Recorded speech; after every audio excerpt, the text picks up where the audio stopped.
Programme news watch میں ایک بار پھر آپ کو ناظرین خوش آمدید کہتے ہیں، اور پروگرام کے اس مرحلے میں ہم بات کریں گے کہ کس طرح سے ملک کے مختلف حصوں میں اور خصوصی طور پر لاہور کے ایک حصے میں انسانی صحت کے ساتھ کھیلا جا رہا ہے، اور کس طرح سے کھیلا جا رہا ہے کہ وہاں پر اس سلاٹر ہاؤس میں کس طرح سے جو مردہ حرام جانور ہیں ان کو پروسیس کر کے ان کو مختلف طریقوں سے ان سے تیل اور گھی حاصل کیا جاتا ہے، اور پھر کس طرح سے وہ تیل اور گھی ہم آپ تک بازاروں میں پہنچتا ہے اور پھر اس کا استعمال ہوتا ہے۔ یعنی یہ سب کچھ دیکھ کر انسانی عقل بھی حیران ہو جاتی ہے کہ یہ کیسے سب کچھ کیا جا رہا ہے۔ دنیا ریسرچ سیل نے اس پر خصوصی ایک رپورٹ تیار کی ہے، آئیے آپ کو دکھاتے ہیں کہ ان سلاٹر ہاؤسز میں کیا ہوتا ہے۔ سمن خان کی رپورٹ دکھاتے ہیں۔ نصف ایمان ہے، صحت مند معاشرے کی تکمیل کا انحصار صفائی پر ہی ہے۔ اس طرح کی بہت سی مثالیں ہم اپنی روزمرہ زندگی میں آئے روز سنتے رہتے ہیں، لیکن ان مثالوں پر کتنا عمل ہوتا ہے یہ دیکھنے کے لیے چلتے ہیں بابو صابو نالے کے ساتھ قائم بکر منڈی کے سلاٹر ہاؤس میں۔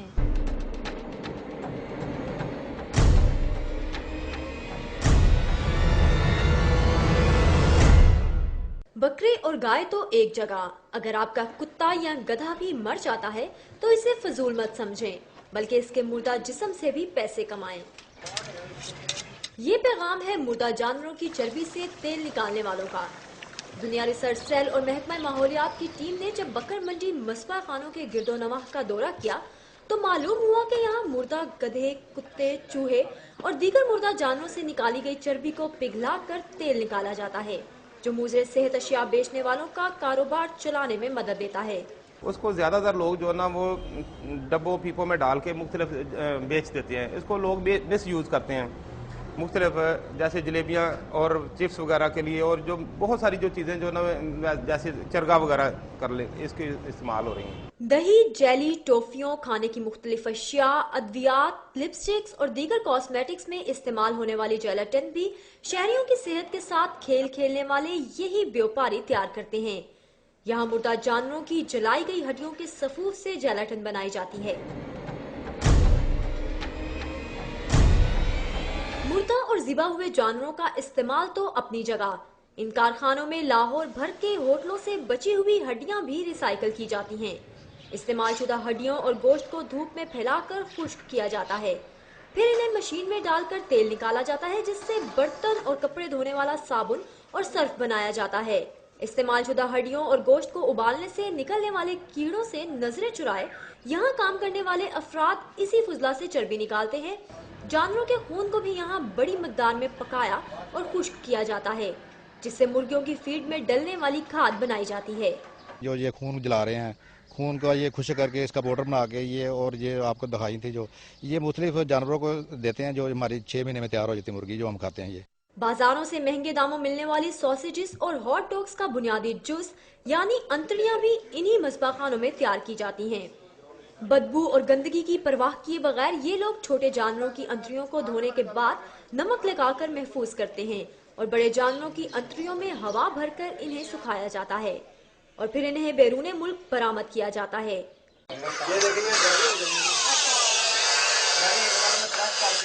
ہم تو کراچی تک کرتے ہیں، کراچی سے پھر وہ باہر بھیجتے ہیں، باہر جاتا ہے سارا مال، یہ وہ پھر قیمہ بھر کے کھاتے ہیں۔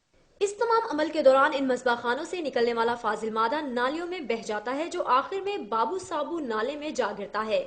آبادی میں قائم ان مذبح خانوں سے اٹھنے والا دھواں اور بدبو آس پاس کے مکینوں کے لیے بھی پریشانی کا باعث ہے۔ مجھے ٹی وی ہو گئی، بچے ہمارے بیمار رہتے ہیں، ہمارے والد صاحب کو ٹی وی ہو گئی، ہماری مشیرہ کو ٹی وی ہو گئی۔ شکایت وغیرہ کی ہے میونسپل وغیرہ سے، تو کوئی ایکشن نہیں لیا انہوں نے۔ گو کہ لاہور کی آبادی میں قائم ان مذبح خانوں میں حلال و حرام ہر قسم کے جانوروں کے تمام اعضاء کو مختلف استعمال میں لایا جاتا ہے، جو کسی نہ کسی طرح ہماری روزمرہ استعمال کی اشیاء کا حصہ بنتے ہیں۔ حکومتی عہدیداروں کی جانب سے مذبح خانوں کو رہائشی اسکیموں سے دور منتقل کرنے اور ان کارخانوں میں سائنسی طریقہ کار سے حلال جانوروں کے اعضاء کو استعمال میں لا کر شہریوں کے ساتھ ساتھ یہاں کام کرنے والوں کو بھی بیماریوں سے بچایا جا سکتا ہے۔ آپ نے اس رپورٹ میں دیکھا کہ سلاٹر ہاؤس میں کیا کچھ ہو رہا ہے اور کس طرح سے انسانی صحت کے ساتھ کھیلا جا رہا ہے۔ اس کے نتیجے میں جو تیل اور جو گھی بن رہا ہے وہ کس طرح سے بازاروں میں پہنچ رہا ہے، اور پھر آخر کار یعنی الٹیمیٹلی جا کر وہ ہماری اور آپ کی خوراک کا حصہ بنتا ہے. اس حوالے سے بھی دنیا نیوز کے ریسرچ سیل نے ایک رپورٹ تیار کی ہے اور یہ رپورٹ بھی سمن خان نے تیار کی ہے. آئیے آپ کو دکھاتے ہیں کہ کس طرح سے ہم آپ تک یہ جو تیل وہاں سے نکالا جا رہا ہے کس طرح سے ہم تک پہنچتا ہے. دنیا ریسرچ سیل لاہور نے جب بکر منڈی بسپا خانوں کا دورہ کیا تو معلوم ہوا کہ یہاں حلال جانوروں کے ساتھ ساتھ مردہ گدھے، چوہے اور کتے جیسے حرام جانوروں کی چربی سے بھی تیل نکالا جاتا ہے، جو کھلے تیل کے نام سے دکانداروں کو سستے داموں بیچا جاتا ہے. شہریوں کی بڑی تعداد بھی پیکٹ والا مہنگا تیل خریدنے کی بجائے مارکیٹوں سے عام ملنے والے کھلے تیل کو سستا ہونے کے باعث ترجیح دیتے ہیں. ریل میں چلنے میں آپ صوفی کا لے لیں ایک پیکٹ 1 کلو لیٹر کا، وہ آپ کو 140-150 روپے لیٹر دے رہے ہیں. وہ اسی سے ہم لے رہے ہیں، وہ ٹینکر وہ ہم 110 روپے کلو بیچ رہے ہیں. پبلک جو غریب ہے وہ ان کو جاری سوٹ ہی نہیں کرتی اتنی زیادہ مہنگائی. بازاروں میں فروخت ہونے والی کھانے پینے کی تلی ہوئی اشیاء بھی اسی غیر معیاری، سستے اور مضر صحت تیل میں بنائی جاتی ہیں. مضر صحت تیل کی حقیقت سے نظریں چرائے دکاندار اپنا کاروبار چلا رہے ہیں.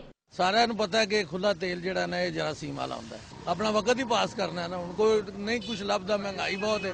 دنیا ریسرچ سیل کی جانب سے مذبح خانوں پر مارے جانے والے چھاپے کے دوران یہ بات بھی سامنے آئی کہ یہاں حلال و حرام جانوروں کے اعضاء کو مختلف استعمال میں لایا جاتا ہے، جس سے شہریوں کی صحت کو نقصان پہنچ رہا ہے. بیسیکلی یہ اتنے جراثیم ہوتے ہیں، یہ جو مردہ چیزیں ہوتی ہیں جس میں جراثیم پھلتے پھولتے ہیں، اور ان کے جو ہے کھانے سے معدے کی آنتوں کی تکلیفیں ہو سکتی ہیں. کرونک ڈائریا یعنی کہ آنتوں میں جو جلاب وغیرہ لوگوں کو لگ جاتا ہے وہ ہو سکتا ہے. حلال و حرام کا بلا تفریق استعمال اسلام کی روح سے بھی ناجائز ہے. شرعی طور پہ وہ گوشت حرام ہے، اور اس مردار سے جو بھی چربی نکالی جاتی ہے وہ بھی حرام ہے، اور اس کا بیچنا، آگے کھلانا، کھانا، فروخت کرنا، تجارت کرنا یہ شرعی طور پہ حرام ہے. رپورٹ نشر ہونے کے بعد مذبح خانوں کی سامنے آنے والی حقیقت پر شہری بھی تحفظات رکھتے ہیں. حکومت کا تو اولین فرض ہے کہ وہ اس چیز کو ضرور دیکھیں، کیونکہ عوام تو ویسے ہی پس رہی ہے، اور مزید آپ اس طرح کے کام کریں اور پھر یہ دیکھا جائے تو قانوناً اور اصولاً جرم ہے. شہریوں کی صحت کے ساتھ کھیل کھیلنے والوں کا تعین کر کے دنیا نیوز نے تو اپنی صحافتی ذمہ داری پوری کی، لیکن اب دیکھنا یہ ہے کہ حکومت اس مجرمانہ کاروبار کو روکنے کے لیے کیا اقدامات کرتی ہے. کیمرہ مین اعجاز علی کے ساتھ سمن خان، دنیا ریسرچ سیل، لاہور.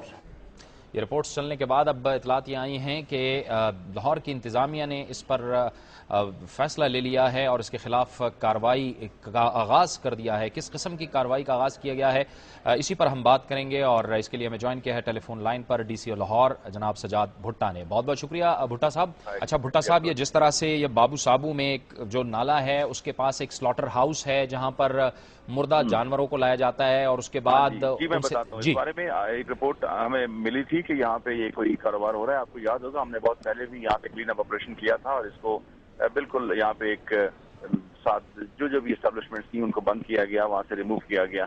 ابھی پھر خبر آئی تھی کہ اس قسم کا کوئی گھناؤنا کاروبار صحیح ہے، جس کے متعلق ہم نے آج 16 ان کے پریمیسز جو ہیں وہ سیل کیے ہیں، اور لوگوں کے خلاف جو لیگل کارروائی ہے وہ بھی انیشیٹ کی ہے. اور یہ آپریشن ابھی تک جاری ہے. کل ہم ان کا بلڈنگ بائی لاز کے مطابق دیکھیں گے کہ یہاں پہ جو بلڈنگز بنی ہوئی ہیں اس قسم یہ کاروبار کر رہے ہیں کیا ان کی اپروول ہے یا نہیں، اور اگر اپروول نہیں ہے تو پھر ان کے خلاف ایک مکمل ایکشن لیا جائے گا.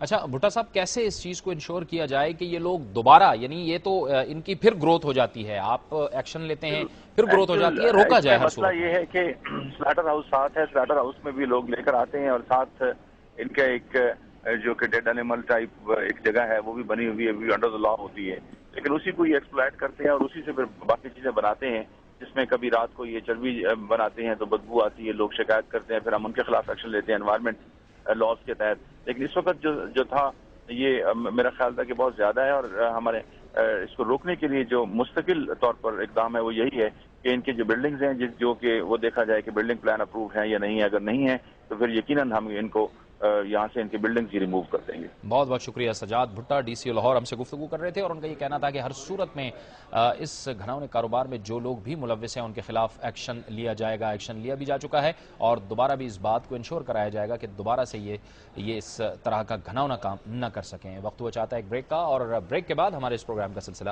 جاری رہے گا.